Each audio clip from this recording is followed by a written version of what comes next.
বা আরে কি করবে নাকি কি করতেছি কাম করতেছি তুমি দেখো না হ্যাঁ 50 টাকা দেওয়া 50 টাকা সারাদিন কাম করতে করতে আমার জীবন শেষ এই পোশাক পরে তুই কোন যাস না যাই না তাই কুড়ে কুড়ি যাং তোমাক কইলে কোয়া যায়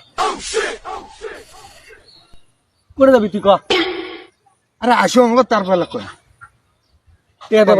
সারাদিন কাম করে 150 টাকা কামলার দাম পামু তোমার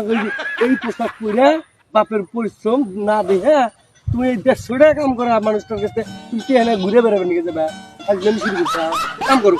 কি বাটা কি দাও শালার বাপ রে তুই মোর বাপ তুই মোক 50 টাকা দিবে পাইছ না আর দেখ চেংড়ির বাপ মোক কি কইছে জানিস কয় তুই মোর বেডিক বিয়ে করবু তো একটা R15 দেন ফির 5 লাখ টাকা দেন তাইলে এতদিন লালন পালন করি খয়া মানুষ করিল মার বেডিক মোক দিবে চাইল আর তুই মোক 50 টাকা দিয়ে পাইছ নে শালার বাপ এই যা তোর মতো মোর বাপের দরকার নাই এগুলো কথা কয় ওই মোর বাপ আইছে যাও করিস না এটা কোনো কথা হইলো এত কষ্ট করে মানুষ করলাম খায়া না খায়া সারাদিন রোদের মধ্যে কাম করতেছি এই বলে আজকে আমাকে এই কথা বলেছি